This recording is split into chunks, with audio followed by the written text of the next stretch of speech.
আমার জীবনে এমন কোনো পাপ নাই আমি করি নাই। আর মহিলা এখনো পাপ করে নাই, অভাবের কারণে পাপ করতে সে বাধ্য হচ্ছে। আল্লাহর ব্যাপারে তার এত ভয়, এই চিন্তা কিফিলের অন্তরের মধ্যে প্রকম্পন সৃষ্টি করে দিল। দিলের অবস্থা পরিবর্তন হয়ে গেল। কিফিল পোশাক পরিধান করে মহিলাকে বলে, মহিলা, যেহেতু তুমি আল্লাহর ভয়ে কান্না করো, শুনে নাও, আমি তোমাকে যেই 60 দিরহাম দিয়েছিলাম এটা মাফ করে দিলাম, সাদাকা করে দিলাম। আর তুমি শুনে নাও, আজকে থেকে আমি আর কোনোদিন আল্লাহর নাফরমানি করব না। অন্তরের পরিবর্তন কেমনে হইল? বলে, ওই যে কইছে আল্লাহর ভয়ে কান্না করি, এতটুকু কথা তার অন্তরের মধ্যে পরিবর্তন এনে দিয়েছে। হাদিসের মধ্যে আসছে, কিফিল এবার বাড়িতে চলে গেল। বাড়িতে ঘটনাক্রমে রাতের বেলায় কিফিল মারা গেল। কিফিলের এই তাওবার কথা দুনিয়ার কেউ জানে না। জানে কে? জোরে বলেন। আল্লাহ তাআলা জানে। কিফিল রে তো সবাই জানে ও জালেম। বলেন তো, জালেম বললে মানুষ খুশি হয় নাকি বেজার হয়? আরো জোরে, খুশি না বেজার? মাঝে মধ্যে আমরা দেখি ফেসবুকের মধ্যে টকবকে এক যুবক মোটর সাইকেল চালাতে গিয়ে হাইওয়েতে ট্রাকের সাথে ধাক্কা খেয়ে ওটা মরে গেছে। দুঃখজনক ঘটনা না? কিন্তু ফেসবুকের কমেন্টসের মধ্যে শুধু লেখা আলহামদুলিল্লাহ, আলহামদুলিল্লাহ, আলহামদুলিল্লাহ। কেন লেখছে রে? মানুষ মরলে তো ইন্না লিল্লাহ কওয়ার দরকার, সবাই আলহামদুলিল্লাহ কয় কেন? আর একজন কমেন্টসের মধ্যে করে বলে, শোনেন ভাই, ও মরছে আমরা বাঁচছি, মানুষগুলারে জ্বালায় খাইছে, ক্ষমতার অপব্যবহার করেছে, অমুক দলের পাতি নেতা ছিল, এই জন্য মরছে, আরো আগে মরলে ভালো হইতো। বলেন তো, এ জীবন কেমন জীবন? মানুষ মরার পরে আলহামদুলিল্লাহ কয়। আফসোস তার জন্য, ঠিক কিনা বলেন? এজন্য কবি কত সুন্দর কথা বলে, তুমি যেদিন এসেছিলে ভবে, কেঁদেছিলে তুমি, হেসেছিল সবে, এমন জীবন তুমি করিও গঠন, মরণে হাসিবে তুমি, কাঁদিবে ভুবন। আল্লাহ এমন জীবন আমাদের দান করেন, সকলে বলি আমিন। আমার আপনার মৃত্যুতে কোনো ভালো মানুষ যেন আলহামদুলিল্লাহ না বলে।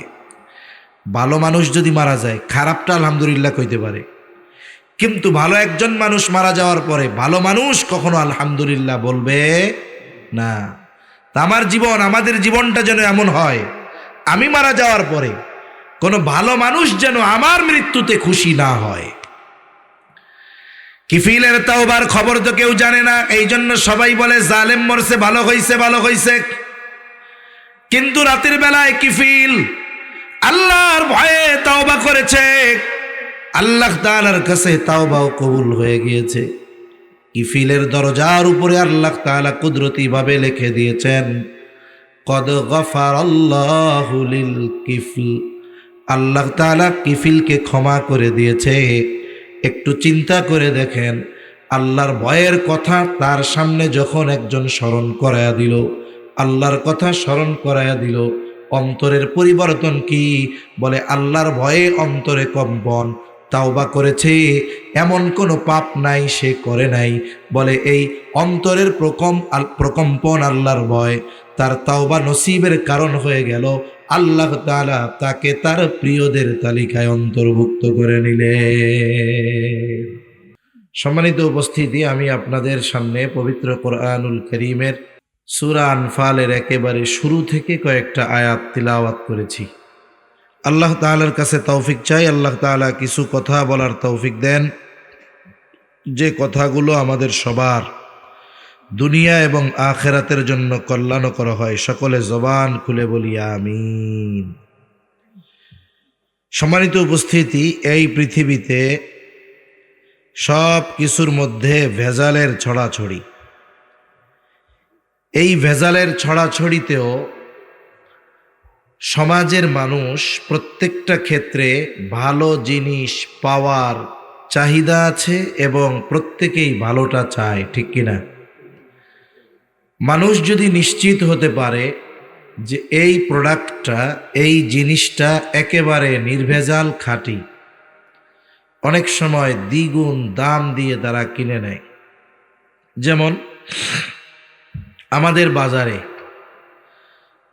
একটা তেল আছে, বলে তেলটা হলো সরিষার তেল। সরিষার তেল, এতে কতভাবে যে ভেজাল হয় এটা মানুষ কল্পনাও করতে পারবে না। 1 নম্বরের পরে 2 নম্বর, বলে এটা 6 নম্বর পর্যন্ত চলে যায়, এমন এক অবস্থা। কিন্তু দেখা যায় 150 টাকায়ও সরিষার তেল পাওয়া যায়, আবার 1 কেজি কিনতে 300 টাকার উপরেও লাগে। আর বাস্তবতা এটাই, কোনো ব্যক্তি যদি পরিপূর্ণ খাঁটি সরিষার তেল চায় কিনতে, 300 টাকার কমে সম্ভব নয়।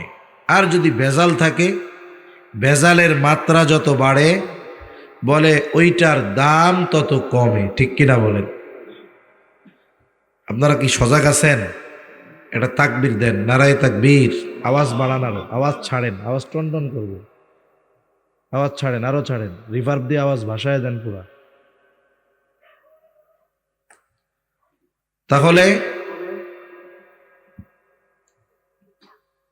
আমরা সব সময় চাই ভেজাল মুক্ত জিনিস, খাঁটি জিনিস। ঠিক কিনা বলেন?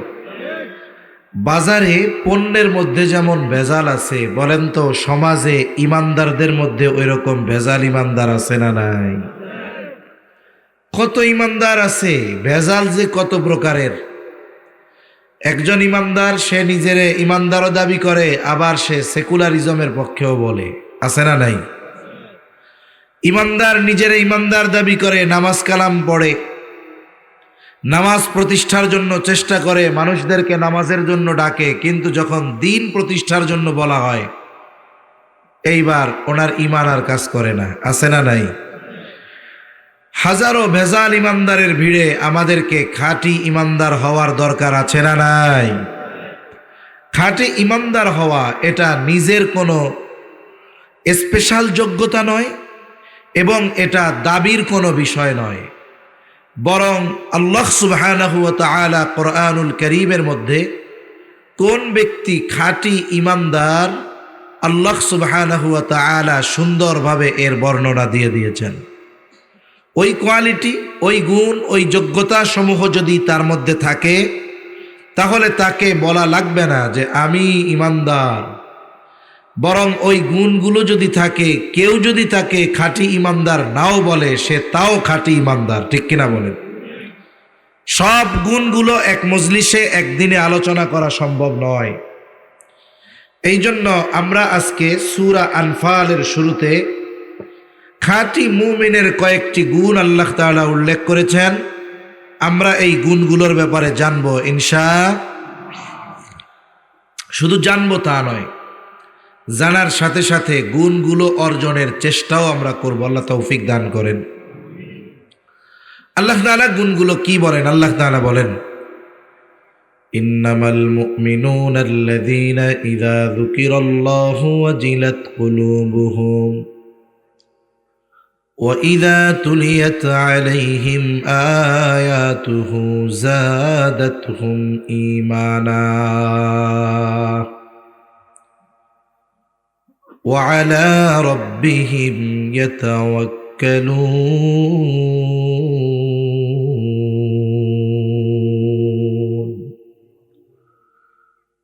আল্লাহ রাব্বুল আলামিন বলেন, মোমেন কারা? ইন্নামাল মুমিনুনা আল্লাযীনা ইযা যুকিরাল্লাহু ওয়াজিলাত কুলুবুহুম। বলে আসলে মোমেন তো তারা, তাদের সামনে যখন আল্লাহ তাআলার স্মরণ করা হয়, বলে ওয়াজিলাত কুলুবুহুম, তাদের অন্তর প্রকম্পিত হয়ে ওঠে। আল্লাহর কথা যখন তাদের স্মরণ করিয়ে দেওয়া হয়, তাদের অন্তরের মধ্যে ভয় সৃষ্টি হয়ে যায়। দেখা যায় ওই ব্যক্তি যদি পাপাচারেও লিপ্ত থাকে, তখন যদি তাকে আল্লাহর কথা স্মরণ করিয়ে দেওয়া হয়, তার অন্তরে আল্লাহ ভীতি সৃষ্টি হওয়ার মাধ্যমে ওই ব্যক্তি তখন গুনার থেকে ফিরে চলে আসে। এটা কয়েকভাবে হতে পারে। যিকর, এই কোরআনুল কারীমের এক অর্থ হলো যিকর মানে উপদেশ। আবার জিক্রের আরেক অর্থ হলো স্মরণ করায়া দেওয়া, সেটা কোরআন তিলাওয়াতের মাধ্যমে হোক, আবার পাপের সময় কেউ স্মরণ করায়া দেওয়ার মাধ্যমে হোক। দুইটারই উপমা আমি আপনাদের খেদমতে দিব। এক নাম্বার, কোরআন তিলাওয়াতের মাধ্যমেও মানুষের হৃদয়ের পরিবর্তন হয়। মানুষ যখন কোরআনুল কারীমের তিলাওয়াত শুনে হৃদয়ের পরিবর্তন হয়। বলে কেমনে? আপনাদের কক্সবাজার সহ গোটা দেশে এই শীতের সময় অনেক জায়গায় আন্তর্জাতিক কেরাত সম্মেলন হয় কি হয় না? পৃথিবীর বিভিন্ন দেশের কারি সাহেবরা এসে তিলাওয়াত শুনান। সাধারণ মানুষ থেকে নিয়ে সকলে যদি সময় থাকে ওই ধরনের মজলিসে কোরআন তিলাওয়াত শুনে আত্মার তৃপ্তি অর্জন করে, আত্মার প্রশান্তি লাভ করে। বলে কোরআন শুনতে যারা যায় সবাই কোরআন বুঝে এমনটা নয়, সবাই আলেম এমনটা নয়, বরং একজন মূর্খ মানুষ যে কোরআন পড়তেও পারে না, বোঝা তো বহুদূর, ও যখন কোরআনুল কারীমের তিলাওয়াত শুনে বলেন তো তার অন্তরের মধ্যে প্রশান্তি আসে কি আসে না? তার অন্তরে প্রশান্তি আসে কোরআনুল কারীম তিলাওয়াত শ্রবণের মাধ্যমে। আর যদি কোরআন বুঝতে পারে, এখানে আল্লাহ তাআলা কি বলতেছে, তাহলে প্রভাবটা কোথায় হয়? বলে যখন আযাবের আয়াত তিলাওয়াত করে কারি, তখন তার অন্তরে আল্লাহর আযাবের ভয় চলে আসে।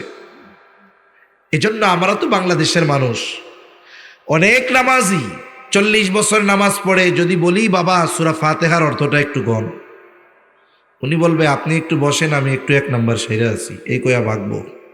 ঠিক কিনা বলেন? কিন্তু আরবের মানুষ বলে তাদের ভাষা কোরআনের ভাষা।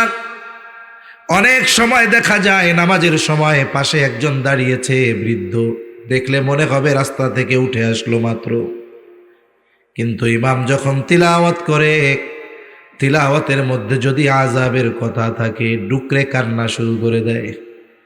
এই যে কোরআনের তিলাওয়াত যখন শুনে তার অন্তর আল্লাহর ভয়ে প্রকম্পিত হয়ে ওঠে।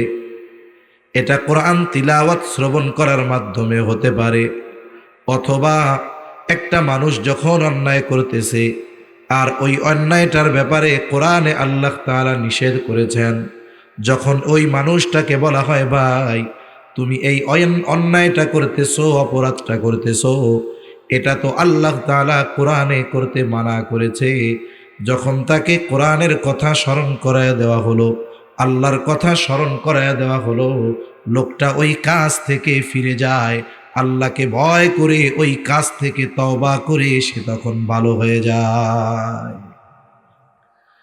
আর এক পদ্ধতি হতে পারে আল্লাহর কথা স্মরণ করানোর মাধ্যম। বলে আমার আপনার এলাকায় সব জায়গায় আল্লাহর ঘর মসজিদ আছে না নাই?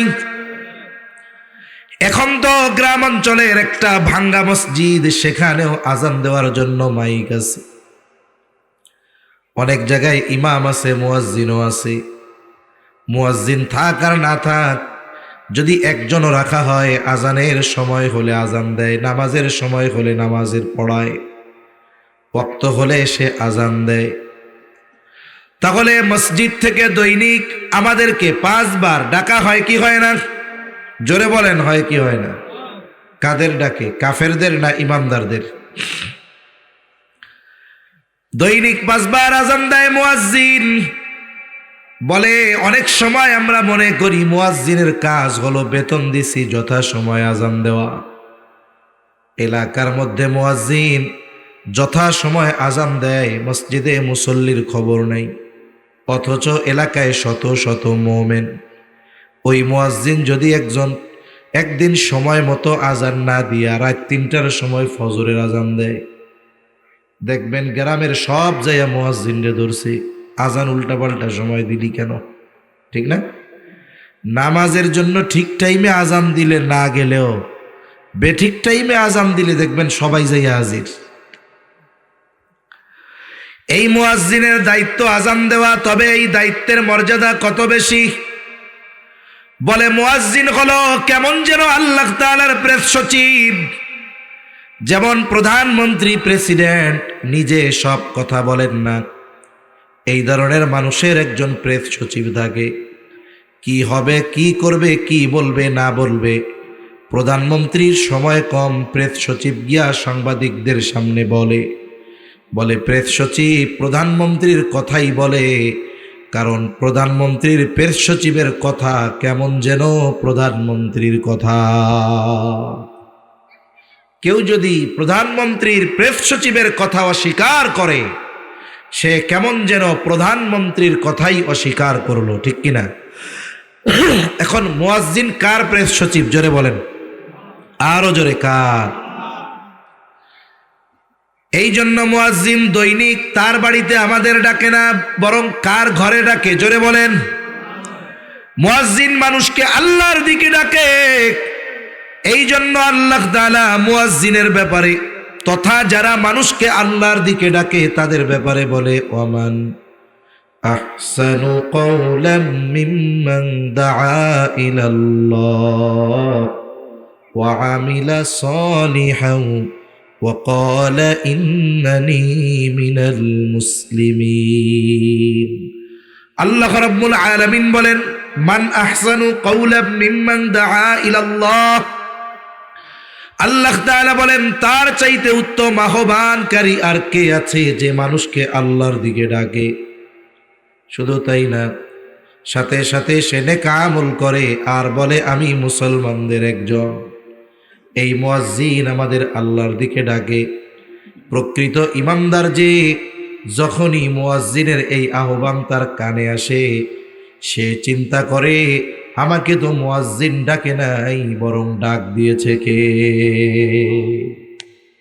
আচ্ছা, আপনাদের মধ্যে একজন কোনো অপরাধ করে নাই, কিন্তু তার কাছে একজন বিশ্বস্ত মানুষ এসে খবর দিছে যে তোমারে রামু থানার অফিসার সেকেন্ড অফিসার দেখা করতে বলছে, অথবা ওসি দেখা করতে বলছে, অথবা কক্সবাজারের এসপি দেখা করতে বলছে। বলেন তো, এই এসপি যখন দেখা করতে বলছে শুনবে, ওর অন্তরের মধ্যে পিটুস পাটুস শুরু হয়ে যাবে। ও আল্লাহ, কোন সময় কি করছি না করছি তার ঠিক আছে। এইবার যাদের সাথে এসপির খাতির ভালো, বড় নেতা, গ্রহণযোগ্য ব্যক্তি, ওর কাছে যায় বলবে একটু চলেন না আমার সাথে। কেন? আমার এসপি সাহেব দেখা করতে কইছে। কেন? কে জানে কি হইছে না হইছে। দেখুন, এসপি সাহেবের ডাক দিলের মধ্যে প্রকম্পন সৃষ্টি করে দিল, আর আল্লাহর ডাক, মসজিদে যাওয়ার ডাক আমার আপনার অন্তরকে প্রকম্পিত করে না। আমি আপনি কেমন মোমেন, ঠিক কিনা বলেন? এজন্য প্রকৃত ইমানদার যে বলে, তাকে যখন আল্লাহর দিকে ডাকা হয়, হাজারো ব্যস্ততা যদি তার থাকে, সব কিছু ফেলে সে আল্লাহর কুদরতি কদমে সেজদা দিতে চলে যায়। হযরত আলী রাদিয়াল্লাহু তাআলা খেলাফতের দায়িত্ব পালন করতেন। কত বড় দায়িত্ব! সব কিছু স্বাভাবিক, কোনো অসুবিধা নাই। কিন্তু যখন নামাজের সময় হতো, নামাজের জন্য আযান দেওয়া হতো, হযরত আলী রাদিয়াল্লাহু তাআলা আনহুর চেহারা পরিবর্তন হয়ে যায়। জিজ্ঞাসা করা হতো, আলী, এতক্ষণ তো সব কিছু ঠিক ছিল, এখন এই অবস্থা কেন? হযরত আলী রাদিয়াল্লাহু তাআলা আনহু বলতেন, শোনো, এখন আমাকে এমন এক সত্তা আহ্বান করেছেন, যতক্ষণ না আমি তার কাছে হাজিরা দিব, ততক্ষণ আমার আর অন্তরের মধ্যে প্রশান্তি আসবে না। তার মানে আমি যতক্ষণ না মসজিদে যাচ্ছি, ততক্ষণ পর্যন্ত আমার অন্তর প্রশান্তি লাভ করবে না। হাসরের ময়দানে 7 শ্রেণীর মানুষ আরশের ছায়ায় স্থান পাবে। কয় শ্রেণীর? ঘুম আসতেছে আপনাদের? তাকবীর দেন, নারায়ে তাকবীর, আরো জোরে নারায়ে তাকবীর। কিয়ামতের দিন নবীজি সাল্লাল্লাহু আলাইহি ওয়াসাল্লাম বলেন, 7 শ্রেণীর মানুষ আরশের ছায়ায় স্থান পাবে। 7 শ্রেণীর মানুষ বলে, ওই দিন আরশের ছায়া ছাড়া আর কোথাও কোনো ছায়া থাকবে না। এই 7 শ্রেণীর মধ্যে 1 শ্রেণীর মানুষ হলো, নবীজি সাল্লাল্লাহু আলাইহি ওয়াসাল্লাম বলেন, রাজুলুন কলবুহু মুআল্লাকুন ফিল মাসাজিদ। বলে, ওই ব্যক্তি আরশের ছায়ায় স্থান পাবে যার অন্তর মসজিদের সাথে সম্পৃক্ত ছিল। ওই ব্যক্তি 24 ঘন্টা মসজিদে থাকতো এমনটা নয়, বরং ওই ব্যক্তির হৃদয় মসজিদের সাথে ছিল। বলে হৃদয় কেমনে থাকে? আপনাদের এলাকার হয়তো আছে অনেক যুবক, তার সমবয়সী মানুষ সৌদি আরব আছে বা যে কোনো দেশে আছে চাকরির জন্য, কর্মের জন্য, আছে না এরকম? মনে করেন বিকালবেলায় মাঠে ওরা বল খেলতেছে, ব্যাডমিন্টন খেলতেছে, ক্রিকেট খেলতেছে। এই টাইমে ওই প্রবাসী যুবক বন্ধু ওরে ফোন দিছে বা ও ফোন দিছে। এখন ফোন ধরে কয়, দোস্ত কি করো? এখন ও ক্যামেরা মাঠের দিকে ঘুরে কয়, এই যে দেখো আমরা খেলাধুলা করতেছি। এখন ও প্রবাসে বৈশা কি কয়, আরে দোস্ত আমার এই শরীরটা পড়ে রয়েছে সৌদি আরব, দোস্ত আমার মনটা পড়ে রয়েছে আমাকে বাড়িতে। কয় না এরকম যে আমি পড়ে আছি ঠিক সৌদি, কিন্তু আমার মন রয়েছে কোথায়? বাংলাদেশে। প্রকৃত নামাজি যে মসজিদের সাথে যার অন্তর সম্পৃক্ত, বলে ও কাজের জন্য যে কোনো জায়গায় থাকতে পারে, কিন্তু তার চিন্তা কি? বলে নামাজের সময় যখন হবে আমাকে মসজিদে যেতে হবে, তার চিন্তা হলো এইটা। যেই ব্যক্তি যত ব্যস্ততা থাক, নামাজের সময় যখন আজান হলো নামাজ পড়ার জন্য মসজিদে চলে গেল, বলে এই যে তার অন্তরে চিন্তা, মসজিদের সাথে তার একটা কানেকশন। সে মসজিদে থাকবে সর্বোচ্চ 1.5 ঘন্টা, কিন্তু হৃদয় লাগানো মসজিদের সাথে। এই কারণে হাসরের দিন সে আরশের ছায়ায় স্থান পাবে। সুবহানাল্লাহ বলেন। আর প্রকৃত মুসল্লি যে, তার বাস্তবতাও এরকম। আজান যখন শুনে, নামাজ যতক্ষণ না পড়ে, মনে হয় তার মাথার উপরে একটা পাহাড় পরিমাণ চাপ। যখন সে নামাজ পড়ে, আল্লাহর কুদরতি কদমে যখন সেজদা দেয়, তখন তার অশান্ত অন্তর প্রশান্তি লাভ করে। ঠিক কিনা বলেন? আরে কতজন তো মসজিদে যাইতে পারে না, এরা দুর্ভাগা। কিন্তু যারা যায় তাদের জিজ্ঞাসা করবেন যে এত কষ্ট করে শীতের দিন ঠান্ডার মধ্যে অজু করে ফজরের নামাজে মসজিদে যান, কি মজা, জিজ্ঞাসা করবেন তারে। কারণ হাদিসের মধ্যে আসছে, বান্দা আল্লাহ তাআলার সবচাইতে নৈকট্য অর্জন করে সেজদার সময়। বলে এই বান্দা যখন সেজদা দেয় তখন তার অশান্ত অন্তরে প্রশান্তি আসে। এজন্য আমাদের এমন হৃদয় হওয়া দরকার, যখন আল্লাহর কথা আমাদেরকে মুয়াজ্জিন স্মরণ করায়া দিবে, আমার অন্তরের মধ্যে উথাল পাতাল সৃষ্টি হবে যে আমাকে আল্লাহর ঘরে যেতে হবে, আল্লাহর কুদরতি কদমে সেজদা দিতে হবে। এই পেরেশানি যদি আমার হৃদয়ের মধ্যে না আসে, এটা একজন মুমিন হিসাবে আমার জন্য দুঃখের বিষয়। ঠিক কিনা বলেন? অন্তরের পেরেশানি কোথায়? আমরা তো নামাজই পড়ি না। আমাদের দেশে যত মুসলমান আছে, শতকরা 10% মানুষ 5 ওয়াক্ত নামাজ পড়ে না। এটাই বাস্তবতা। মনে রাখবেন, যেই মুসলমান দৈনিক 5 বার আল্লাহর এই ফরজ বিধান কায়েমের জন্য মসজিদে যেতে পারে না, ওই মুসলমান বাতিলের বিরুদ্ধে লড়াই করবে কেমনে? যেই মুসলমান ব্যক্তিগত জীবনে নামাজ প্রতিষ্ঠা করতে পারে না, আপনি ওই মুসলমানের দ্বারা রাষ্ট্রীয়ভাবে ইসলাম প্রতিষ্ঠার আশা করেন কেমনে? ঠিক কিনা বলেন? কষ্ট পাচ্ছেন কোথায়? একজন মুমিন নামাজ পড়ে না, এটা তো সাহাবায়ে কেরাম চিন্তাও করতে পারতো না। যে একজন ইমামদার সে নামাজ পড়ে না, এটা চিন্তাও করতে পারতো না। ওনারা যদি নামাজের সময় কাউকে বাইরে দেখতেন, মনে করতেন এটা কাফের, আর নাইলে নাপাকি আছে, আর নাইলে অমুসলিম, এছাড়া অন্য কিছু হতে পারে না। একজন নামাজি নামাজের সময় বেহুদা বসে থাকবে, এটা তারা কল্পনাও করতে পারত না। কিন্তু আল্লাহ আমাদেরকে ডাকেন বারবার মসজিদে। আমরা এখন যাচ্ছি না, কিন্তু একদিন আমি যাব, কিন্তু সেই দিন আমার যাওয়া আর আমার জন্য কোনো কাজে আসবে না। তাহলে আজান যখন হবে, আল্লাহর আহ্বান যখন শুনবো, প্রকৃত মুমিনের অন্তর প্রকম্পিত হয়ে উঠবে। বলে নামাজ যখন পড়বে তখন অন্তরের প্রশান্তি আসবে। এটা একভাবে হতে পারে। আর একটা হতে পারে, আপনি আমি গুনার সাথে লিপ্ত। বলে যখন কোনো মানুষ পরিপূর্ণ পাপের সাথে জড়িয়ে যায়, শয়তান তখন তার বিবেকের দরজা ক্লোজ করে দেয়। অনেক সময় অনেক জায়গায় লেখা দেখি, বাসের পেছনে লেখা দেখি, এই পৃথিবীর শ্রেষ্ঠ আদালত হলো মানুষের বিবেক। এটা শুনতে ভালো লাগে, কিন্তু এটা বাস্তব নয়। মানুষের বিবেক যদি সবসময় ঠিক থাকতো, তাহলে সমাজে চুরি হতো না, ডাকাতি হতো না, দুর্নীতি হতো না, জিনা ব্যভিচার হতো না, অন্যের হক মানুষ নষ্ট করতো না, ঠিক কিনা বলেন? তার মানে বিবেক কিছু কিছু সময় অকেজো হয়ে যায়। অকেজো কে করে? বলে শয়তান করে। চোর যখন চুরি করে তার বিবেক তখন অকেজো হয়ে যায়। দর্শক যখন দর্শন করে তার বিবেক অকেজো হয়ে যায়। ডাকাত যখন ডাকাতি করে তার বিবেক অকেজো হয়ে যায়। তার মানে বোঝা গেল মানুষের বিবেক শ্রেষ্ঠ আদালত নয়। এজন্য মানুষ যখন পাপ করে অনেক সময় হিতহিত জ্ঞান শূন্য হয়ে যায়, বাস্তবতা উপলব্ধি করতে পারে না। দেখা গেল ওই পাপের রত ব্যক্তিকে যখন কেউ গিয়ে বলে, ভাই তুমি যে এই কাজটা করতেছো এটা তো গুনার কাজ, আল্লাহ তাআলা মানা করেছে, যখন সে জানতে পারে এই কাজটা পাপের কাজ, গুনার কাজ, আল্লাহ বেজার হয়, দেখা যায় তার অন্তর প্রকম্পিত হয়, সে আল্লাহর কাছে তওবা করে গুনাহটা ছেড়ে দেয়। হয় কি হয় না? এরকম হয়। রাসূল আকরাম সাল্লাল্লাহু আলাইহি ওয়াসাল্লাম আব্দুল্লাহ ইবনে মাসউদ রাদিয়াল্লাহু তাআলা আনহু থেকে বর্ণিত বনি ইসরাইলের এক জালেমের ঘটনা বলেছেন। নবীজি ওই জালেমের ব্যাপারে বলেন, ওই ব্যক্তি এমন কোন পাপ নাই যেটা করে নাই। কি করছে ওইটা না, বলে কোন পাপ করে নাই, এমন কোন পাপ নাই। এই ব্যক্তির নাম ছিল কিফিল।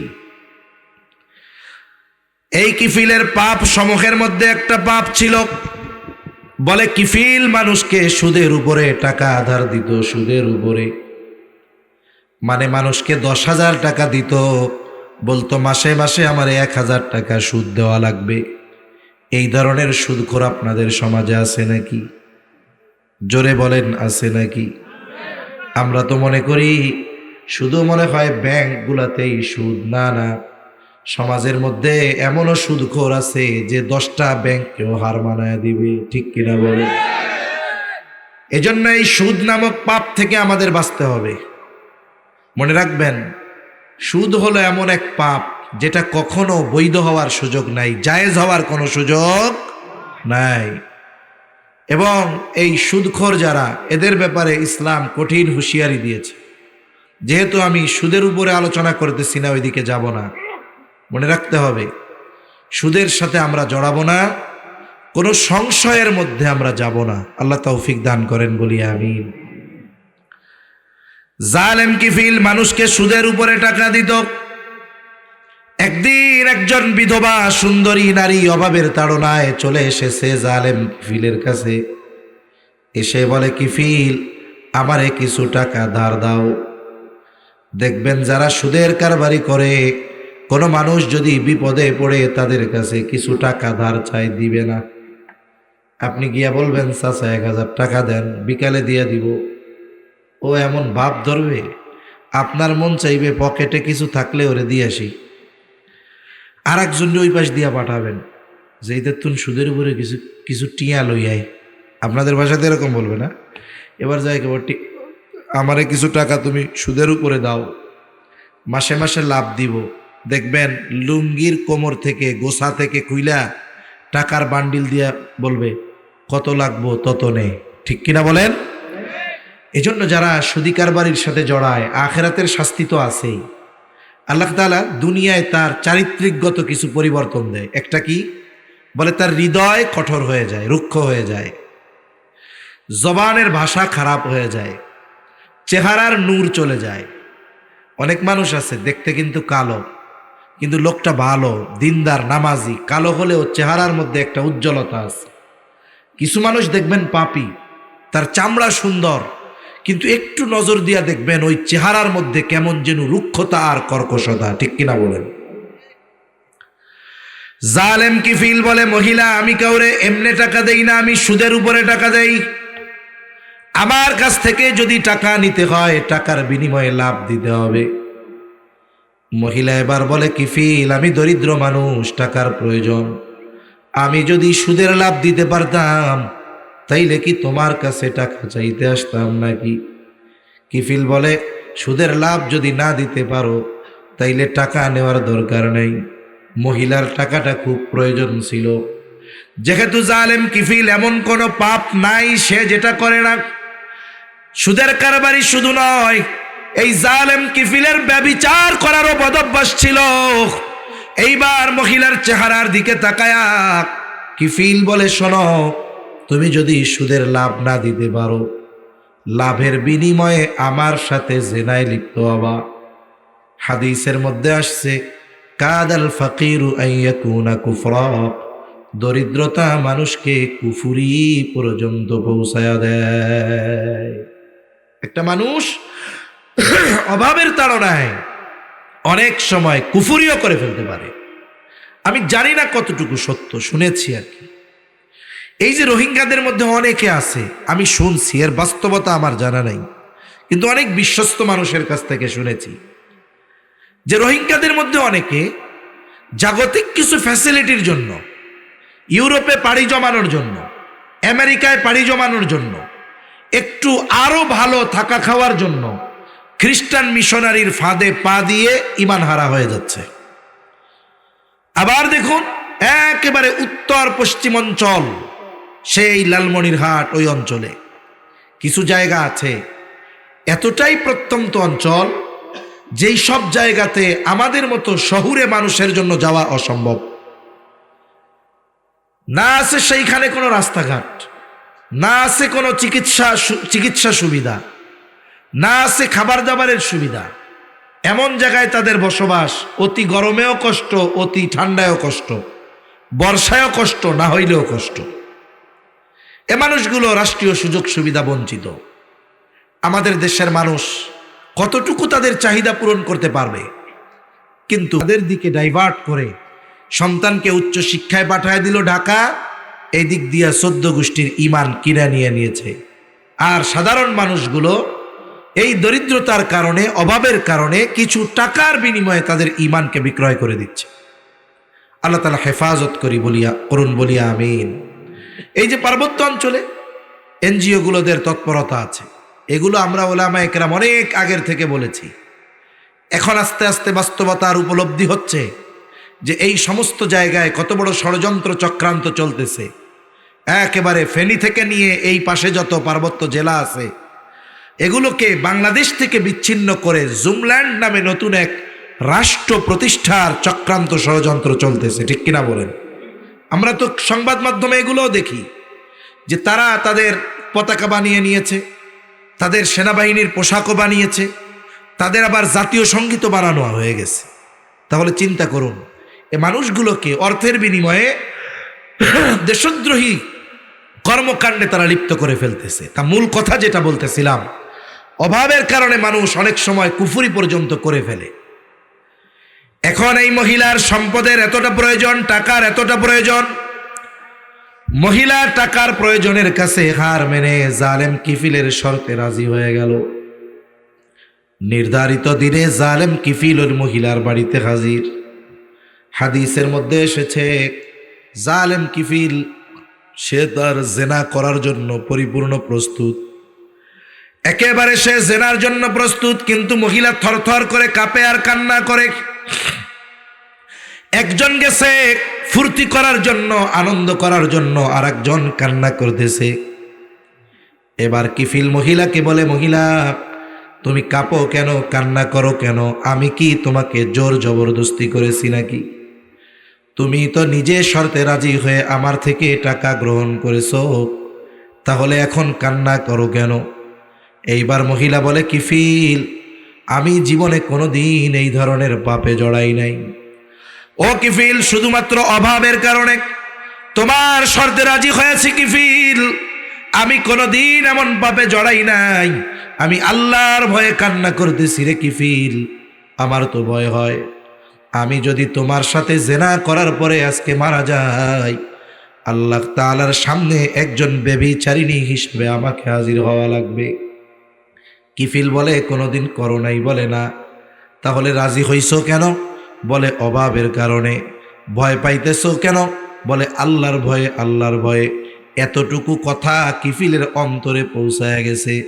বলে কিফিল কেমন জালেম? বলে এমন কোনো পাপ নাই সে করে নাই। মহিলা স্মরণ করে দিছে, আল্লাহর ভয়ে কান্না করি। হয়তো কিফিল এবার চিন্তা করে, আহারে আমার জীবনে এমন কোনো পাপ নাই আমি করি নাই, আর মহিলা এখনো পাপ করে নাই, অভাবের কারণে পাপ করতে সে বাধ্য হচ্ছে। আল্লাহর ব্যাপারে তার এত ভয়, এই চিন্তা কিফিলের অন্তরের মধ্যে প্রকম্পন সৃষ্টি করে দিল। দিলের অবস্থা পরিবর্তন হয়ে গেল। কিফিল পোশাক পরিধান করে মহিলাকে বলে, মহিলা, যেহেতু তুমি আল্লাহর ভয়ে কান্না করো, শুনে নাও, আমি তোমাকে যেই 60 দিরহাম দিয়েছিলাম এটা মাফ করে দিলাম, সাদাকা করে দিলাম। আর তুমি শুনে নাও, আজকে থেকে আমি আর কোনোদিন আল্লাহর নাফরমানি করব না। অন্তরের পরিবর্তন কেমনে হইল? বলে, ওই যে কইছে আল্লাহর ভয়ে কান্না করি, এতটুকু কথা তার অন্তরের মধ্যে পরিবর্তন এনে দিয়েছে। হাদিসের মধ্যে আসছে, কিফিল এবার বাড়িতে চলে গেল। বাড়িতে ঘটনাক্রমে রাতের বেলায় কিফিল মারা গেল। কিফিলের এই তাওবার কথা দুনিয়ার কেউ জানে না। জানে কে? জোরে বলেন। আল্লাহ তাআলা জানে। কিফিল রে তো সবাই জানে ও জালেম। বলেন তো, জালেম বললে মানুষ খুশি হয় নাকি বেজার হয়? আরো জোরে, খুশি না বেজার? মাঝে মধ্যে আমরা দেখি ফেসবুকের মধ্যে টক বকে এক যুবক মোটর সাইকেল চালাতে গিয়ে হাইওয়েতে ট্রাকের সাথে ধাক্কা খেয়ে ওটা মরে গেছে। দুঃখজনক ঘটনা না? কিন্তু ফেসবুকের কমেন্টসের মধ্যে শুধু লেখা আলহামদুলিল্লাহ, আলহামদুলিল্লাহ, আলহামদুলিল্লাহ। কেন লেখছে রে? মানুষ মরলে তো ইন্না লিল্লাহ কওয়ার দরকার, সবাই আলহামদুলিল্লাহ কয় জ্ঞান। আর একজন কমেন্টসের মধ্যে করে বলে, শোনেন ভাই, ও মরছে আমরা বাঁচছি, মানুষগুলারে জ্বালায় খাইছে, ক্ষমতার অপব্যবহার করেছে, অমুক দলের পাতি নেতা ছিল, এই জন্য মরছে, আরো আগে মরলে ভালো হইতো। বলেন তো, এ জীবন কেমন জীবন? মানুষ মরার পরে আলহামদুলিল্লাহ কয়। আফসোস তার জন্য, ঠিক কিনা বলেন? এজন্য কবি কত সুন্দর কথা বলে, তুমি যেদিন এসেছিলে ভবে, কেঁদেছিলে তুমি, হেসেছিল সবে, এমন জীবন তুমি করিও গঠন, মরণে হাসিবে তুমি, কাঁদিবে ভুবন। আল্লাহ এমন জীবন আমাদের দান করেন, সকলে বলি আমিন। আমার আপনার মৃত্যুতে কোনো ভালো মানুষ যেন আলহামদুলিল্লাহ না বলে। ভালো মানুষ যদি মারা যায়, খারাপটা আলহামদুলিল্লাহ কইতে পারে, কিন্তু ভালো একজন মানুষ মারা যাওয়ার পরে ভালো মানুষ কখনো আলহামদুলিল্লাহ বলবে না। তা আমার জীবন, আমাদের জীবনটা যেন এমন হয়, আমি মারা যাওয়ার পরে কোনো ভালো মানুষ যেন আমার মৃত্যুতে খুশি না হয়। কিফিলের তাওবার খবর তো কেউ জানে না, এই জন্য সবাই বলে জালেম মরছে, ভালো হইছে, ভালো হইছে। কিন্তু রাতের বেলায় কিফিল আল্লাহর ভয়ে তাওবা করেছে, আল্লাহ তাআলার কাছে তাওবাও কবুল হয়ে গিয়েছে। কিফিলের দরজার উপরে আল্লাহ তাআলা কুদরতি ভাবে লিখে দিয়েছেন, কদ গফারাল্লাহু লিল কিফল। আল্লাহ তাআলা কিফিলকে ক্ষমা করে দিয়েছে। একটু চিন্তা করে দেখেন, আল্লাহর ভয়ের কথা তার সামনে যখন একজন স্মরণ করায়া দিল, আল্লাহর কথা স্মরণ করায়া দিল, অন্তরের পরিবর্তন কি? বলে আল্লাহর ভয়ে অন্তরে কম্পন। তাওবা করেছে, এমন কোনো পাপ নাই সে করে নাই। বলে এই অন্তরের প্রকম্পন, আল্লাহর ভয় তার তাওবা নসিবের কারণ হয়ে গেল। আল্লাহ তাআলা তাকে তার প্রিয়দের তালিকায় অন্তর্ভুক্ত করে নিলেন।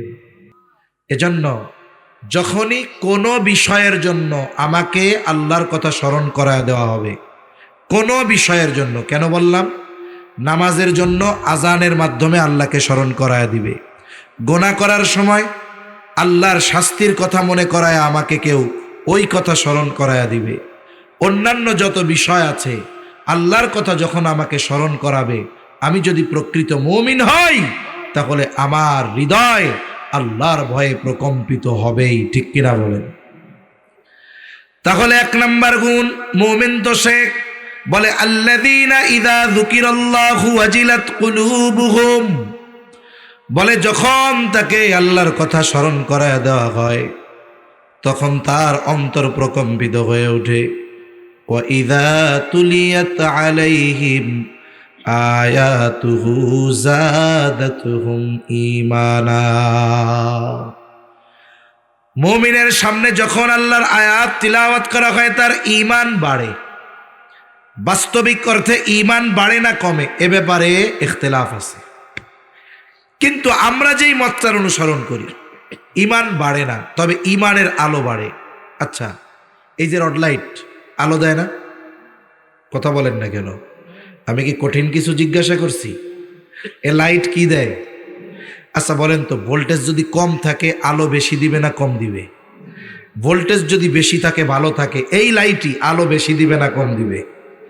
কিন্তু লাইট তো বড় ছোট হবে না নাকি? ঈমান এক জায়গায় থাকে।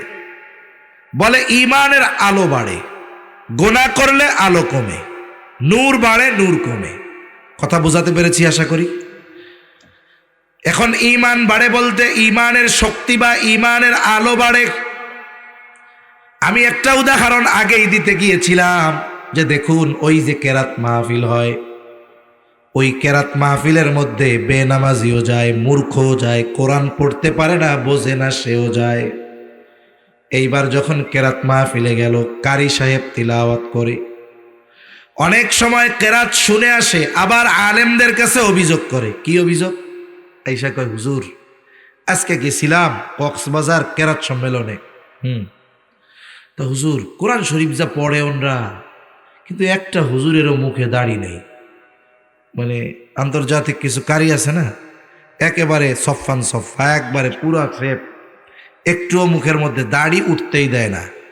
আমার মনে হয় কিছু কারি সাহেব আছে, ও সকাল দুপুর 3 বেলা ভাত না খাইলেও 2 বেলার কমেও শেভ করে না। এইবার আইসা কয় যে হুজুর তিলাওয়াত যা করছে, কলিজা ছিড়া নিয়ে গেছে কেমন জানি, মুখে দাড়ি নাই। এর দ্বারা একটা বিষয় ভালোই লাগে যে আমাদের দেশের সাধারণ মানুষ, একজন আলেম, একজন কারি সাহেব, একজন মুয়াজ্জিন, একজন ইমাম, একজন মাদ্রাসার শিক্ষক, একজন ওয়ায়েজ, তার দাড়ি থাকবে না, মসজিদের ইমাম দাড়ি থাকবে না, এটা হতে পারে না। এটা মেনে নেয় না আমাদের দেশের লোক। আমরা বহির্বিশ্বের সফরে অল্প স্বল্প কিছু জায়গায় যাওয়া হয়েছে, অনেক জায়গায় দেখছি যে দাড়ি ছাটানো ইমাম, একবারে দাড়ি নাই বললে চলে, ওই সব দেশে কোনো কিছু মাইন্ড করে না। কিন্তু আমাদের দেশে কি হবে, মনে করেন অনেক মানুষ আছে শেভ করে, দাড়ি নাই, কিন্তু 5 ওয়াক্ত নামাজ পড়ে, আছে না নাই? যাদের দাড়ি নাই আল্লাহ রাখার তৌফিক দান করেন, বলি আমিন। অনেক দাড়িবিহীন মানুষ আছে, তাকওয়ার দিক দিয়ে আমার আপনার চাইতে অনেক উপরে। আল্লাহ এই সমস্ত ভাইদের নবীর এই সুন্নাত দাড়ি রাখার তৌফিক দান করেন, বলি আমিন। এখন ওই দাড়িবিহীন লোকটা সকালবেলায় মসজিদে গেছে ফজরের নামাজ পড়তে। এখন ইমামের জায়নামাজে একজন দাঁড়ানো, ঠিক ওনার মতো, তারও মুখে কি নাই? দাড়ি নাই। এখন নামাজের সময় উনি দাঁড়ায় আছে জায়নামাজের উপরে, দাড়িবিহীন লোকটা। এখন এই মুসল্লি তারে জিজ্ঞাসা করে, এই মিয়া তুমি ওই জায়গায় কি করো? আমি আজকে ফজরের নামাজের ইমাম। ওনার মুখে দাড়ি নাই ঠিক, কিন্তু যে নিজের ইমাম বলতেছে ওর মুখেও যখন দাড়ি নাই, এবার লাঠি একটা নিয়ে পিটায় কবে মুখে দাড়ি নাই, তুমি ইমামতি করতে এসো না, বাদ বেড়া। অথচ নিজের মুখেও কিন্তু দাড়ি নাই। তার মানে কি বুঝলেন? যে আমাদের দেশের মানুষ দাড়ি না রাখলেও বাস্তবে দাড়িওয়ালাদের মহব্বত করে, ঠিক কিনা বলেন? সে এটা চায় না যে আমি গুনাহ করতেছি, আমার দাড়ি নাই, নিজের মুখে দাড়ি নাই, ইমাম রাখার সময় 14 বার দেখে যে দাড়ি এক মুষ্টি আছে নাকি, ঠিক কিনা? এটা দাড়ির প্রতি মহব্বত, নবীর সুন্নাতের প্রতি মহব্বতের একটা বহির প্রকাশ। এখন আয়শা এরকম বলে আর কি। কিন্তু কোরআন যে তিলাওয়াত করছে হুজুর, দিলটা ছিড়া নিয়ে গেল মনে হয়। এই কারি যখন তিলাওয়াত করে, ওই মূর্খ ব্যক্তি কোরআনের তিলাওয়াত শুনতেছে, ঠান্ডা ঠান্ডা বৈশা আছে, কারি সাহেব আস্তে আস্তে পড়তেছে, ওয়াদ-দুহা ওয়াল-লাইলি ইযা সাজা মা ওয়াদ্দা'আকা রাব্বুকা ওয়া মা ক্বালা। এরকম ঠান্ডা ঠান্ডা পড়ে না প্রথম, এরপরে কি করে, শ্বাস একটা নিয়ে এইরকম দেয় কানে আঙ্গুল। এইবার শ্রোতা কি বুঝে বলেন তো? একটা টান হবে সেই রকম, ঠিক কিনা বলেন? এবার যখন কারি সাহেব লম্বা এক টান দেয়, উনার তিলাওয়াত যত এক শ্বাসে দীর্ঘ হয়, উপস্থিত যত শ্রোতা আছে সবার অন্তরের মধ্যে ঢেউ শুরু হয়ে যায়। কারি সাহেব যখন সর্বশেষ এক টানে তার তিলাওয়াত শেষ করে, কোরআন না বুঝুক, পড়তে না পারুক, ওই মানুষটাও তখন জবান খুলে বলে উঠে আল্লাহু আকবার। বলে কি বলে না? এটা বলল কিসের প্রভাবে? কিসের প্রভাবে? কোরআন তিলাওয়াত শ্রবণের প্রভাবে। এজন্য বাস্তবিক অর্থ হলো এইটা, প্রকৃত মুমিন যখন কোরআনের তিলাওয়াত শুনে অথবা কোরআনের আলোচনা শুনে, তার ঈমানের পাওয়ার বাড়ে, ঈমানের আলো বেড়ে যায়। আপনি এখানে কোরআনের কথা শোনার পরে যদি সন্ধ্যার অবস্থা আর এখনের অবস্থার মধ্যে পরিবর্তন না হয়, তাহলে আমি আপনি কপাল পোড়া। আমি আপনি নামাজ পড়তাম না কথার কথা, কিন্তু এখান থেকে কোরআনের কথা শুনে যাবার পর যদি নামাজ পড়ার ইচ্ছা আমার মধ্যে জাগ্রত না হয়, আমি আপনি অনেক গুনাহ করতাম, কিন্তু কথা শ্রবণ করার পর গুনাহ ছাড়ার ইচ্ছা যদি আমার মধ্যে না হয়, তাহলে বুঝতে হবে আমার আপনার অন্তরে পচন ধরে গিয়েছে। আর প্রকৃত মুমিন সে কোরআনের তিলাওয়াত শুনুক আর কোরআনের কথা শুনুক, এর দ্বারা তার অন্তরের মধ্যে প্রভাব বিস্তার হয়, তার ঈমানি পাওয়ার বাড়ে। ঠিক কিনা বলেন? যখন আমরা জিহাদের বয়ান করি, সাহাবা একরাম জিহাদের ময়দানে নিজেদের জীবনকে কেমন ভাবে উৎসর্গ করে দিয়েছেন, এই কথা যখন শুনি আমাদের হৃদয়ে কি মনে হয়? ওই পরিস্থিতি যদি আমারও সামনে আসে, আমি আমার জীবনকে আল্লাহর দ্বীনের জন্য উৎসর্গ করে দিব। ঠিক কিনা বলেন? এটা অন্তরে আসলো কেন? বলে ঈমানের আলো বাড়ছে, পাওয়ার বাড়ছে, এই জন্য।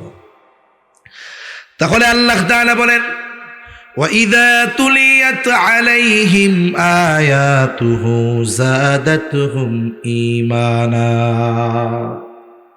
তাদের সামনে যখন আল্লাহর আয়াত সমূহ তিলাওয়াত করা হয়, তাদের ঈমান বৃদ্ধি পায়। 3 নাম্বার গুণ আল্লাহ তাআলা বলেন, وَعَلَى رَبِّهِمْ يَتَوَكَّلُونَ। প্রকৃত মুমিন সর্ব অবস্থায় ভরসা করে কার উপরে? সাহাবা ইকরামের যে তাওয়াক্কুল, নবী রাসূলদেরটা তো সুপার স্পেশাল। ওই পর্যায়ের তাওয়াক্কুল অর্জন করা আমাদের জন্য অসম্ভব। সাহাবা ইকরামের সমপরিমাণ তাওয়াক্কুল অর্জন করা অসম্ভব। এরপরেও তাদের তাওয়াক্কুলের অবস্থাটা বলতেছি। তাওয়াক্কুল মানে সব কিছুর ব্যাপারে ভরসা করা কার উপরে? আবার মনে রাখবেন, আল্লাহ রাসূল সাল্লাল্লাহু আলাইহি ওয়াসাল্লাম তাওয়াক্কুলের উসুল বলে দিয়েছেন। আপনি যদি এই কথা চিন্তা করেন যে আগুন ধরছে ওইখানে, আমি আগুনের মধ্যে যাই, আল্লাহ ভরসা। আপনি আগুনের মধ্যে ঝাঁপ দিয়া যদি কোন আল্লাহ ভরসা, কাজ হবে? কারণ আল্লাহ তাআলা দুনিয়ার নিজাম দিয়েছে, আগুনের মধ্যে গেলে আমাকে আগুন পুড়িয়ে দিবে। এজন্য নবী বলেন, তোমরা তোমাদের উট গাছের সাথে বাঁধবা, সাথে সাথে আল্লাহর উপরে ভরসা করবা। এজন্য আপনি সমুদ্রে ঝাঁপ দিয়া যদি কোন আল্লাহ যা করে, সাঁতার পারি না তাতে কি?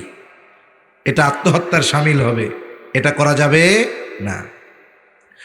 তবে সেই মানের তাওয়াক্কুল যারা অর্জন করতে পেরেছে, আমরা যদি ওই মানের তাওয়াক্কুল অর্জন করতে পারতাম, পৃথিবীর অনেক কিছু আমাদের জন্য সহজ এবং সম্ভব হয়ে যেত। আসমান থেকে সরাসরি সাহায্য আমাদের জন্য নেমে আসতো। যেমন বদরের জিহাদে মুসলমানদের সংখ্যা 313। কয়জন? জোরে বলেন। কাফেরদের 1000। কত বলেন? 1000 সশস্ত্র কাফের, আর মুসলমানদের নিরস্ত্র 313 জন। বলে যদিও সংখ্যায় কম, অস্ত্রে কম, জনবল কম, কিন্তু এই 313 জনের এমন ঈমান, এমন তাওয়াক্কুল, ওই পর্যায়ের তাওয়াক্কুল, এই জন্য এই 313 জন নিরস্ত্র মানুষ আল্লাহর উপরে তাদের কনফিডেন্স, ভরসা এত বেশি ছিল যে আল্লাহর জন্য যখন 1000 সশস্ত্র কাফেরের বিরুদ্ধে লড়াই করেছে, আল্লাহ সুবহানাহু ওয়া তাআলা 1000 সশস্ত্র সৈন্যের বিরুদ্ধে 313 জন গড়ে নিরস্ত্র মানুষকে বিজয় দান করেছে। কে? আল্লাহ বিজয় দান করেছে। তাহলে মুমিন সর্ব অবস্থায় ভরসা করে কার উপরে? জোরে বলেন। আল্লাহর উপরে ভরসা করবে। এরপরে আল্লাহ রাব্বুল আলামিন বলেন, আল্লাযীনা ইউকিমুনাস সালাতা وَمِمَّا رَزَقْنَاهُمْ يُنْفِقُونَ। এখন অনেক মুমিন আছে আল্লাহকে বিশ্বাস করে, নবীকে বিশ্বাস করে, কিন্তু নামাজ পড়ে না। এই বেনামাজি মুমিন আছে না নাই? আরো জোরে আছে না নাই? আমরা সবাই তো খাঁটি মুমিন হতে চাই। খাঁটি মুমিন হতে চাই কি চাই না? আরে শুনেন, খাঁটি মুমিন যদি হওয়া যায়, শুধু কি আখেরাতে লাভ, দুনিয়ায় লাভ আছে না নাই? একটু পরেই বলি, যদি খাঁটি মুমিন হই লাভ কি। আসলে আমাদের চিন্তাধারার মধ্যে পছন্দ ধরছে। আমরা মনে করি যে নামাজ রোজা ইসলাম মেনে চলা, এর দ্বারা মনে হয় শুধু আখেরাতে ফায়দা পাওয়া যাবে। না না, আমার ব্যক্তিগত জীবনে, আমার পারিবারিক জীবনে, আমার সামাজিক জীবনে, আমার রাষ্ট্রীয় জীবনে যদি ইসলাম প্রতিষ্ঠা হয়ে যায়, আল্লাহর কসম এর সুফল সমাজের প্রত্যেকটা মানুষ ভোগ করবে। ঠিক কিনা বলেন? কিন্তু আমরা বুঝি, কিন্তু ইসলাম চাই না। ব্যক্তিগত জীবনে ইসলাম মানি না আমরা, আর রাষ্ট্রীয় জীবনে ইসলাম চামু। আমি নামাজ পড়ি না, আমি চাবো যে চুরি করলে হাত কাটা যাক। অবস্থা আমাদের এইরকম। এজন্য ইসলাম সর্বখানে প্রতিষ্ঠিত হোক, আমরা চাই তো ইনশাআল্লাহ।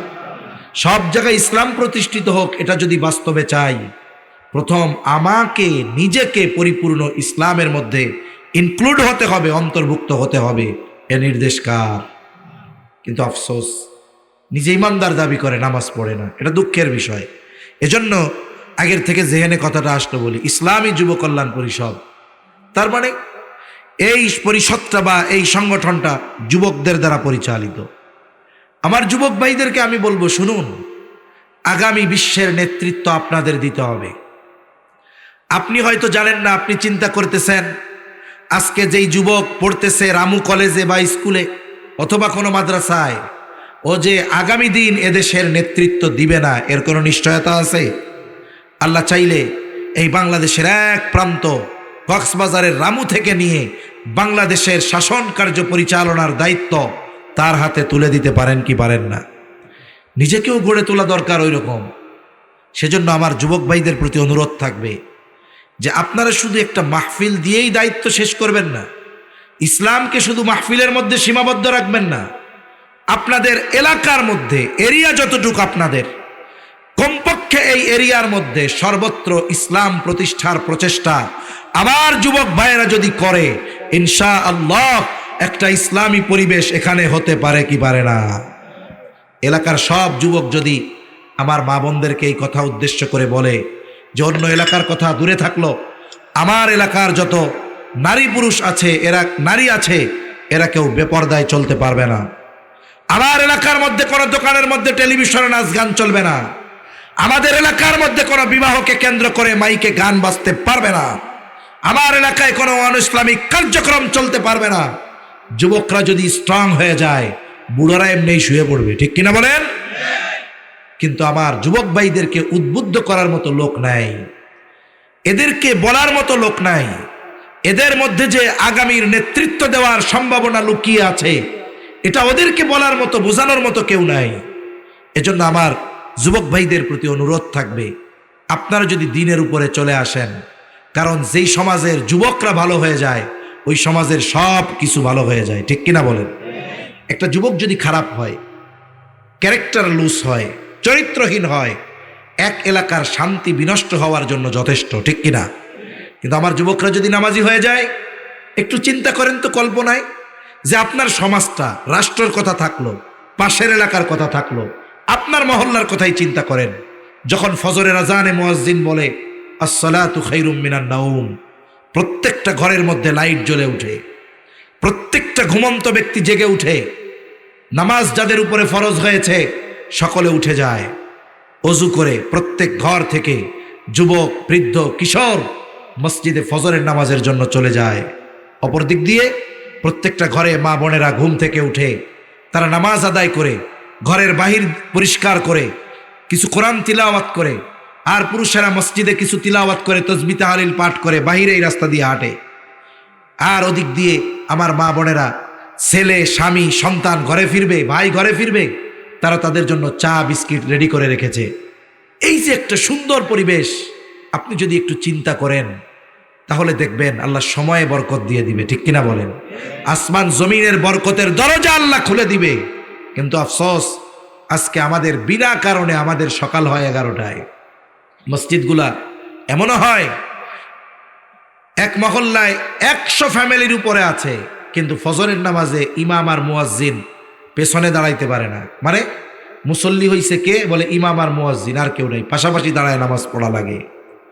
যেই জাতির ফজরের নামাজে মুসল্লির অবস্থা ওই রকম, ওই জাতি গোটা পৃথিবীব্যাপী নির্যাতিত হবে না, এটা কিভাবে হতে পারে?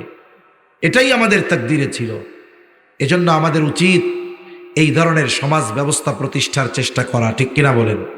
মনে রাখবেন, আপনাকে আমাকে আল্লাহ তাআলা এই কথা বলবে না যে তুমি কেন গোটা বাংলাদেশে ইসলাম প্রতিষ্ঠা করতে পারো নাই, কিন্তু আপনি আপনার এই সমাজের অধিপতি।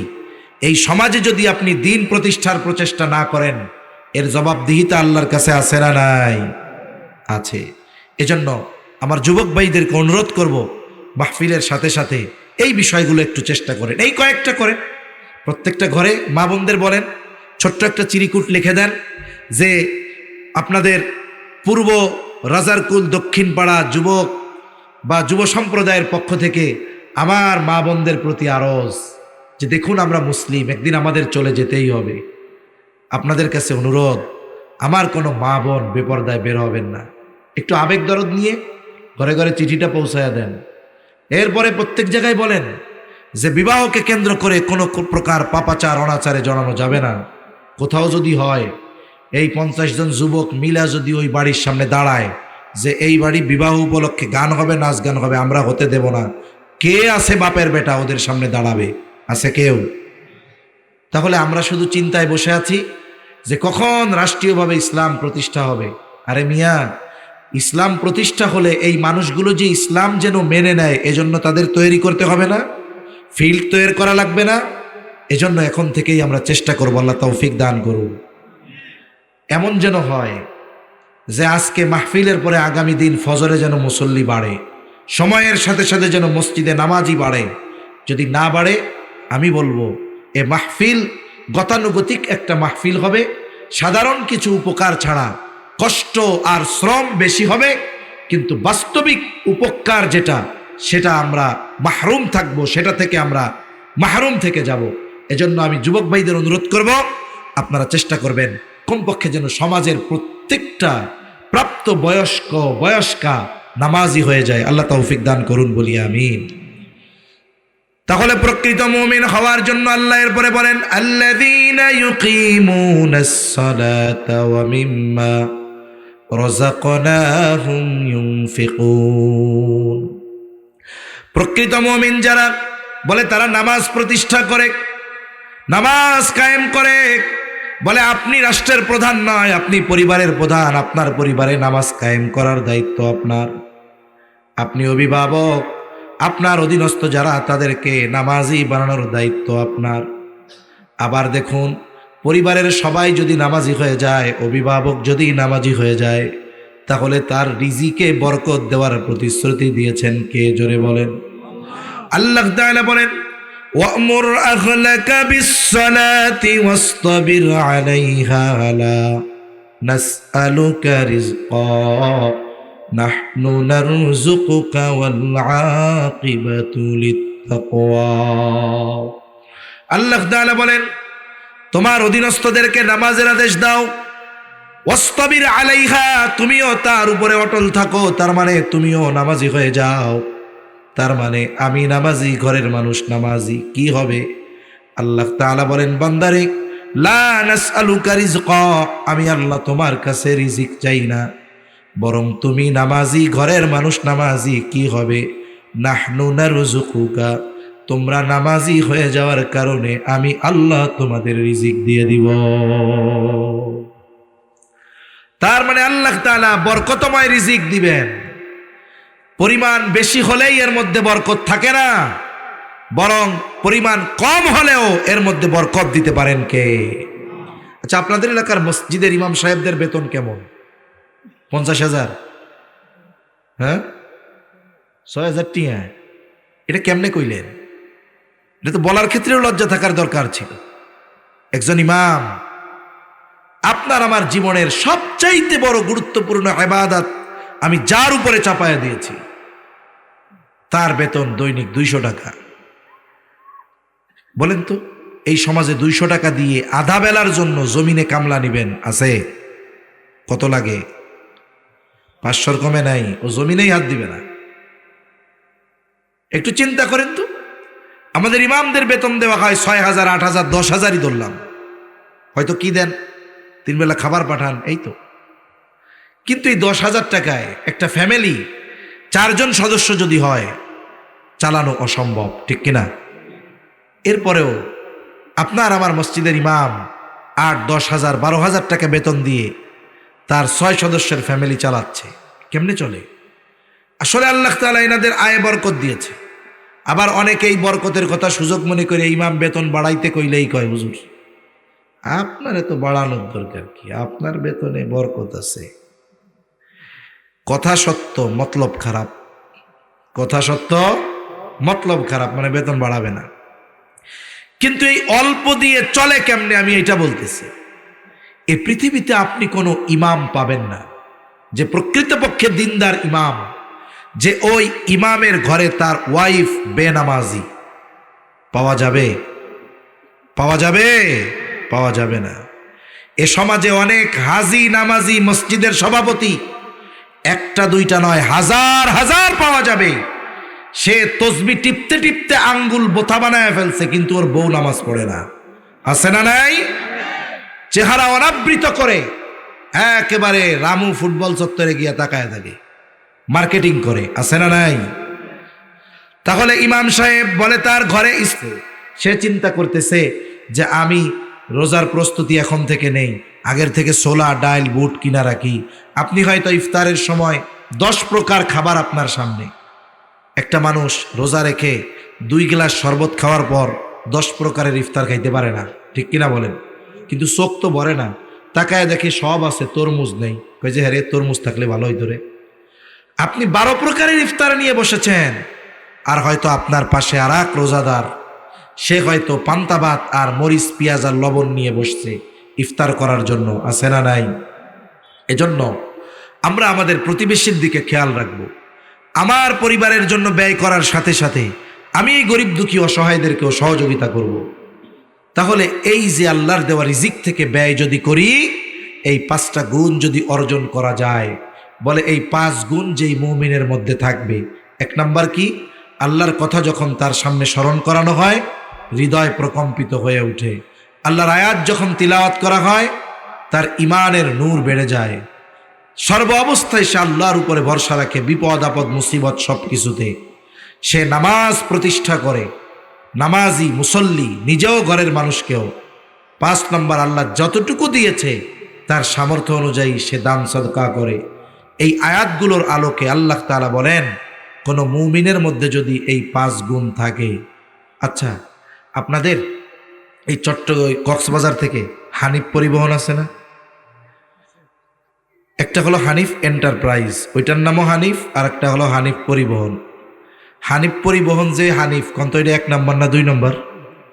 গাড়িতে কি লেখা থাকে? হানিফ লেখা থাকে, কিন্তু ওইটা চিটাগাংয়ের ওই পারে যাবে না। ও এখান থেকে চিটাগাং যাইতে যেতে 50 জায়গায় দাঁড়াবে। ওইটাও হানিফ, আর যেটা চট্টগ্রাম পার হয়ে ঢাকা চলে যায় ওইটাও হানিফ। বলে এটা 1 নম্বর হানিফ। সমাজে মুমিন অনেক আছে, কিন্তু খাঁটি মুমিনের কোয়ালিফিকেশন কি, তার যোগ্যতা কি, গুণাবলী কি, আল্লাহ তাআলা এগুলো উল্লেখ করার পরে বলতেছেন, ইমানদারদেরকে এই গুণগুলো উল্লেখ করার পরে বলতেছেন, শোনো, যেই মুমিন এই গুণে গুণান্বিত সে সাধারণ মুমিন না। আল্লাহ তাআলা বলেন, উলাইকা হুমুল মুমিনুনা হাক্কা। যেই মুমিন এই গুণগুলোই গুণান্বিত সে হলো প্রকৃত মুমিন। বলেছেন কে? আরো জোরে বলেন কে? এখন প্রকৃত মুমিন আল্লাহ তাআলা তার জন্য স্পেশাল কিছু সুযোগ দিয়েছেন, খবর দিয়েছেন। প্রকৃত মুমিনের ফ্যাসিলিটি কি আল্লাহ তাআলা আয়াতগুলোর আলোকে বলেন। প্রকৃত মুমিন যে 1 নাম্বার, তার ব্যাপারে আল্লাহ তাআলা বলেন, লাহুম দারাজাতুন ইনদা রাব্বিহিম। এই প্রকৃত মুমিন যে আল্লাহ রব্বুল আলামিন তার নিকটে তার সম্মানকে সমুন্নত করে দিবে। 2 নাম্বার ওয়ামাগফিরাহ, খাঁটি মুমিনকে আল্লাহ তাআলা মাফ করে দিবে। তার মানে 1 নাম্বার তার সম্মান আল্লাহ বাড়ায় দিবে, 2 নাম্বার তার পাপগুলো আল্লাহ মাফ করে দিবে, 3 নাম্বার যেটা নিয়ে দুনিয়ার মানুষ সবচাইতে বেশি চিন্তা করে, রিজিক নিয়ে, উপার্জন নিয়ে, জীবন উপকরণ নিয়ে, আল্লাহ তাআলা বলেন বান্দারে খাঁটি মুমিন হয়ে যাও, আমি আল্লাহ প্রকৃত সম্মান বাড়াবো। আমি আল্লাহ তোমার গুনাহগুলো মাফ করে দেওয়ার সাথে সাথে আমি আল্লাহ তোমাকে ওয়ারিজকুম কারীম, সম্মানজনক রিজিক আল্লাহ তাআলা দান করবে। শুনেন, মানুষ রিজিক সম্মানের সাথেও পায়, অসম্মানের সাথেও পায়। কিছু কর্ম আছে যেগুলোর মাধ্যমে সে রিজিক উপার্জন করে কিন্তু সেখানে কোনো সম্মান নাই। যেমন কথার কথা, জুতা কালি করা, এটা হারাম কাজ বলার সুযোগ নেই, কিন্তু বলেন তো এই কর্মটাকে কি সম্মানজনক কর্ম ধরা হয়? ও মাসে যদি 60,000ও ইনকাম করে, আপনার মসজিদের ইমামের বেতন ওই কাকুর কথা 6,000ই দেন, মুসি ইনকাম করে 60,000, ইমাম ইনকাম করে 6,000, বলেন তো সম্মান কততে? 6,000-এ সম্মান, 60,000-এ সম্মান নাই, বেশি হইতে পারে। এজন্য আল্লাহ তাআলা বলেন রিজিক তো দিবই, সম্মানের সাথে রিজিক দিব, অসম্মানের সাথে নয়, বেইজ্জতির সাথে নয়।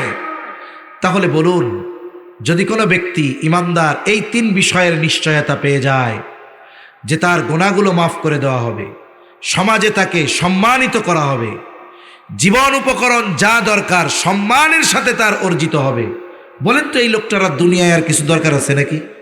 জোরে বলেন, দরকার আছে? কিন্তু আফসোস, আমরা ইসলাম থেকে দূরে।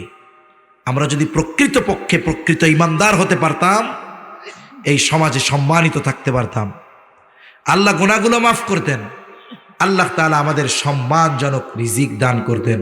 এখন বলেন, আমরা যদি এই আয়াতের আলোকে নিজেদেরকে খাঁটি মুমিনে পরিণত করি, শুধু কি আখিরাতের লাভ না দুনিয়ারও লাভ আছে? জোরে বলেন, দুনিয়ার লাভ আছে, এটা আমি বলছি না আল্লাহ বলছে। দুনিয়ার লাভ যে আছে কোনো সন্দেহ আছে? তাহলে কেন আমি আপনি বসে আছি? কেন আমি আপনি মসজিদে যাই না? কেন আমি আপনি আল্লাহর প্রতি ভরসা করি না? কেন আমি আপনি যা পকেটে আছে এখান থেকে অল্প হলেও কেন দুস্থদের জন্য সহযোগিতার হাত বাড়াই না? কেন আমি কোরআন তিলাওয়াত করি না? কেন মুয়াজ্জিনের আযান কানে আসার পরেও মসজিদে যাই না? এই প্রশ্ন আপনি আপনাকে করবেন, কারণ আমার দায়িত্ব আপনার কাছে পৌঁছিয়ে দেওয়া, পিটাইয়া পরিবর্তন করার দায়িত্ব আমার নয়। এটা আপনি আপনার কাছে জিজ্ঞাসা করেন, যেই মালিক আমাকে বানালেন, ইমানের মতো দৌলত দিলেন, প্রতিটা শ্বাস প্রশ্বাসে যার নেয়ামত ভোগ করতেছি, এই মালিক এত কিছু আমাকে দিলেন, অথচ আমি কেন এই মালিকের আহ্বানে সাড়া দিয়ে মসজিদে যাই না? এই প্রশ্ন আপনি আপনাকে করবেন যে কেন যাই না। এই কেনর উত্তর যদি বের করতে পারেন, আশা করা যায় আজকের আলোচনার আলোকে জীবন পরিচালনা করা আমাদের জন্য কঠিন হবে না। বলেন ইনশাআল্লাহ। আল্লাহ সুবহানাহু ওয়া তাআলা আমাদের সবাইকে প্রকৃত মুমিন হওয়ার তৌফিক দান করেন, বলি আমিন। ওয়া আখিরু দাওয়ানা আনিল হামদুলিল্লাহি রাব্বিল আলামিন। আসসালামু আলাইকুম ওয়া রাহমাতুল্লাহি ওয়া বারাকাতুহু।